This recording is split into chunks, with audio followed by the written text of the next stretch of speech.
Hello UPSC aspirants, my name is Shambhavi. Hope you all are doing well. So आज हम लोग chapter number 6 from class 6th history NCERT के that is new questions and ideas इस respective chapter की आज हम लोग यहाँ पर एक्सरसाइजेस को सॉल्व करने जा रहे हैं. ठीक है, तो आज मैं आपको यहाँ पर इसके एक्सरसाइजेस बताऊंगी और हम लोग यहाँ पर मिलकर सारी चीज़ों को सॉल्व करेंगे. बट बिफोर दैट हम लोग यहाँ पर एक बार एल्सवेयर पार्ट को एक बार स्टडी कर लेते हैं, वापस फिर आगे चलेंगे. ठीक है. Zoroaster was an Iranian prophet. His teachings are contained in a book called the Avesta. Zoroaster एक था, Zoroaster एक पर्सन था, वो ईरानियन था. तो उसकी जो भी टीचिंग्स हैं वो एक किताब में लिखी हुई हैं. उस किताब का नाम है अवेस्ता. ठीक है. The language of the Avesta and the practices described in it are very similar to those of the Vedas. अब अवेस्ता की जो लैंग्वेज है और जो भी उसने वहाँ पर जो इस पर्सन ने जो भी चीज़ें लिखी हैं अवेस्ता में वो काफ़ी कुछ सिमिलर हैं वेदास से, काफ़ी कुछ मिलती हैं वो वेदास से. ठीक है. So the basic teachings of Zoroaster are contained in the maxim good thoughts, good words and good deeds. तो जो भी Zoroaster की जो भी बेसिक टीचिंग्स हैं वो एक जगह पे एक बुक टाइप में कंटेन्ड है जिसका नाम है good thoughts, good words and good deeds. Here is a verse from the Zend Avesta. अब यहाँ पे हम लोग छोटा सा पार्ट पढ़ेंगे इस बुक से जो कि ज़ेंड अवेस्ता है. ठीक है. Lord Grand strength and the rule of truth and God thinking by means of which one shall create peace and tranquility.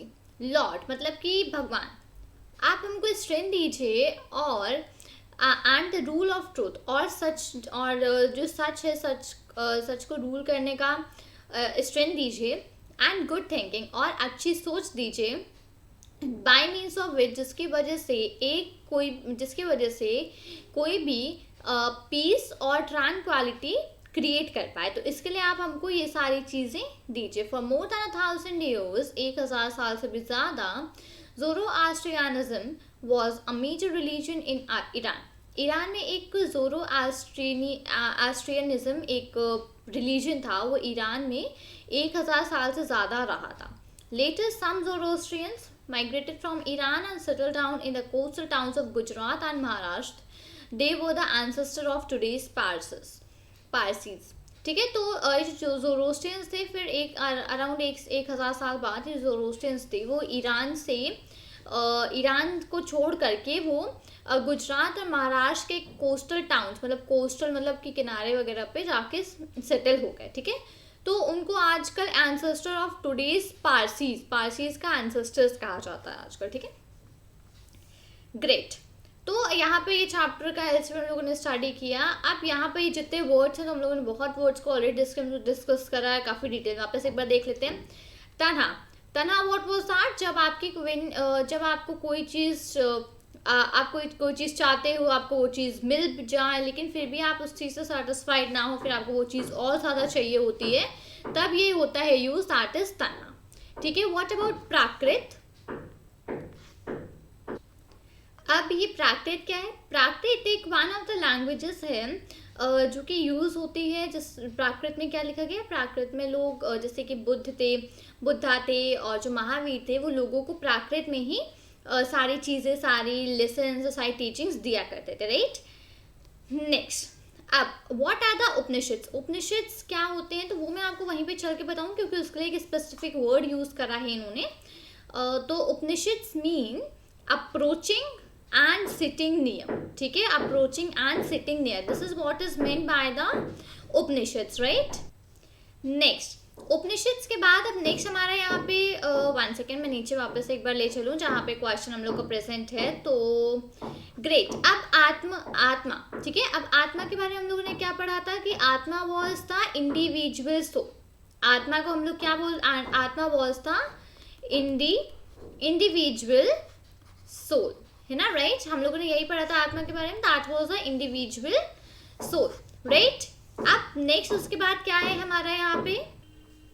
तो नेक्स्ट टॉपिक हमारे यहाँ पे डिस्कस करेंगे दैट इज ब्रह्मांड. ठीक है. ब्रह्मांड क्या होता है तो हम लोगों ने उसके बारे में पढ़ा था यूनिवर्सल सोल. हम लोगों ने इसको पढ़ा था कि जो यूनिवर्सल सोल होता है उसको हम लोग क्या बोलते हैं? उसको हम लोग बोलते हैं ब्रह्मांड. ठीक है. नेक्स्ट टर्म है अहिंसा. अहिंसा मतलब कि not hurting anyone and not killing any being. Okay, all the beings. Let's यहाँ पे सिर्फ ह्यूमंस की ही बात नहीं हो रही है, ये अप्लाई होता है एनिमल्स पे भी. ठीक है. नेक्स्ट हम लोगों ने पढ़ा था जैना के बारे में, तो मैं आपको वहीं उसी जगह पे लेकर चलती हूँ जहाँ हम लोगों ने पढ़ा था, इससे आपको ये भी याद आ जाए कि कहाँ पे वो चीज़ें हमने पढ़ी हैं. तो 1 सेकेंड. Okay, 1 second. यहाँ पर और नीचे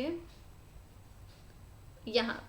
ठीक है, यहाँ हम लोगों ने पढ़ा था वर्ड जैना के बारे में. तो ये किस वर्ड से आता है? एक वर्ड ये comes from the term that is Jaina and which is the meaning is conqueror. ठीक है, ये वर्ड ये मतलब होता है conqueror, that is for the Jaina. अब संघ क्या होता है? संघ उन पीपल का ग्रुप होता है जो the ones who have left out their homes and they live out together, that is called the sangha. ठीक है. And now who are the bhikkhu? So जो पीपल अपना घर वगैरह छोड़कर संघ में रहते थे, तो वो कुछ टाइम पहले तो मेडिटेशन करते थे पूरे दिन, और कुछ आवर्स उनको मिलते थे जिसमें कि they went for the search of food. They went for the food begging in the nearby villages and cities.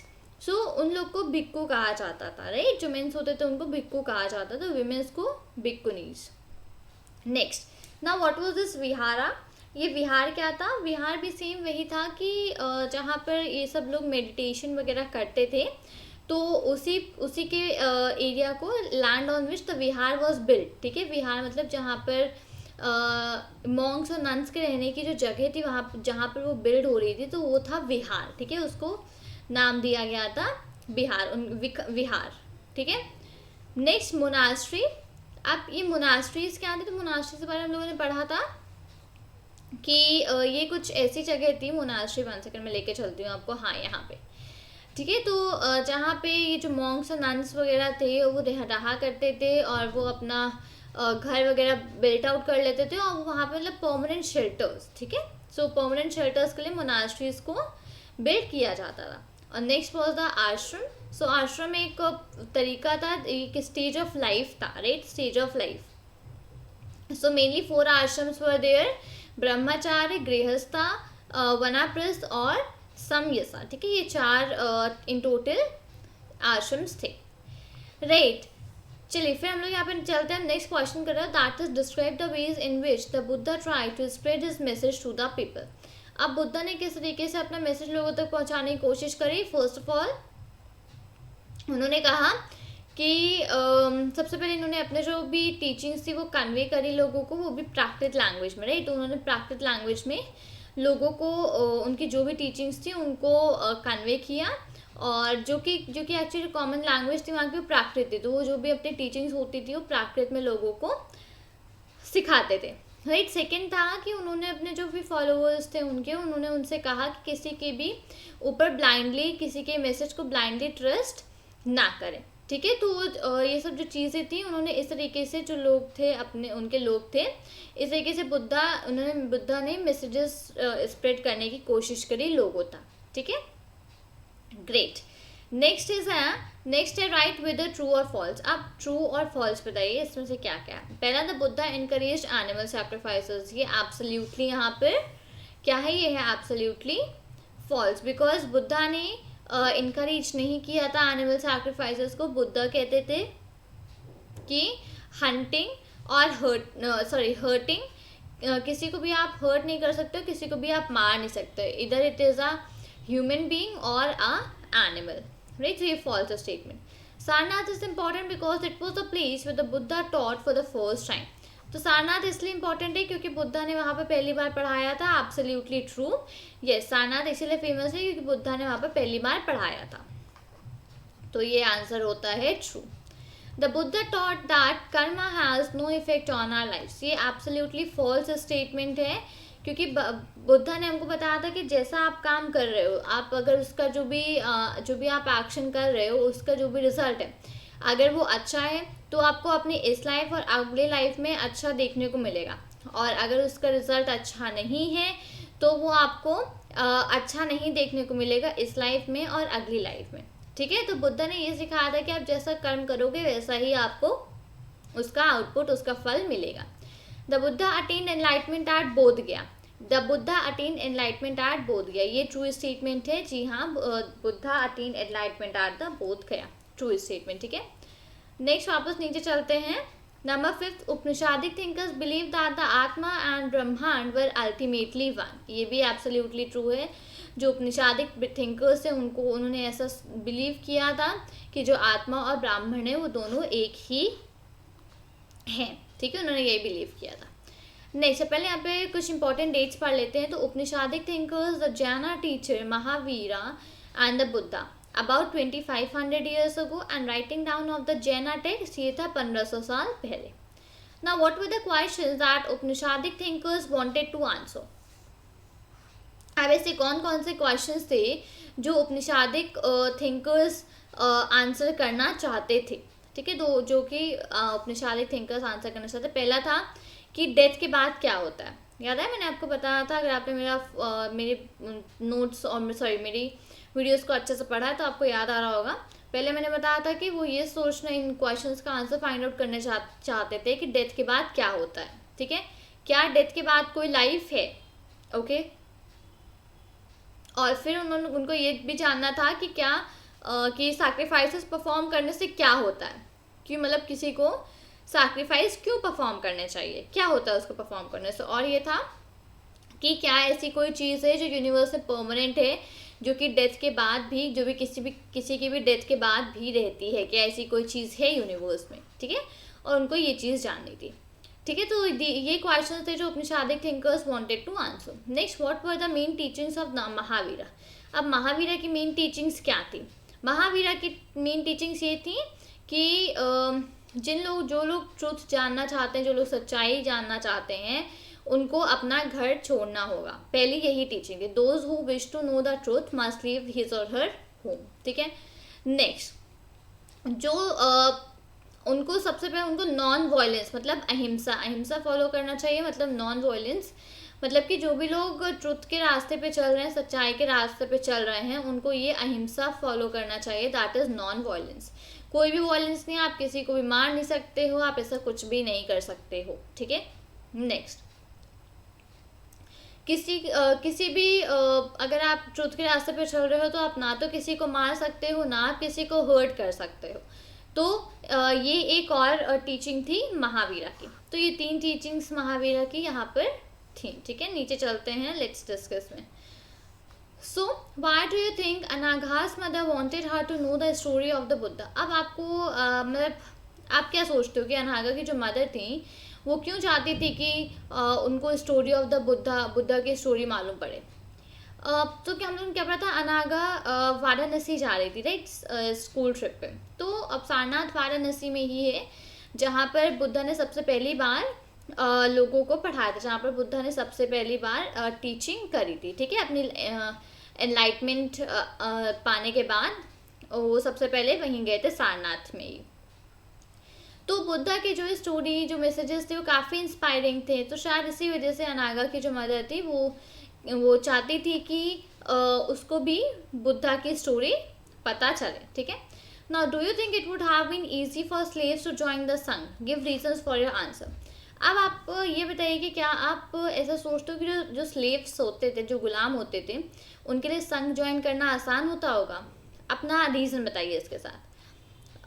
देखिए, एक्सेप्ट मेन के सिवा सबको परमिशंस लेनी होती थी, राइट, चिल्ड्रेन को और विमेंस को, सबको अपने मास्टर्स की परमिशन लेनी होती थी। तो जो चिल्ड्रंस होते थे उनको अपने मास्टर्स की परमिशन लेनी होती थी, जिनके पास वो सर्वेंट्स के तरीके काम कर रहे होते थे। तो एक मतलब ये आसान नहीं होता होगा परमिशंस लेना टू जॉइन द संघ। क्यों? क्योंकि स्लेव्स के कोई राइट्स तो होते नहीं थे, तो उनके लिए काफ़ी दिक्कत भरा काम होता होगा परमिशंस वगैरह लेना। और ऐसा ज़रूरी नहीं है कि जो स्लेव है उसको कोई बहुत ही काइंड मास्टर ही मिले, ऐसा कोई ज़रूरी तो है नहीं। हो सकता है उसे ऐसा मास्टर मिले जो उसको परमिशन ना दे, जो बहुत स्ट्रिक्ट होता हो।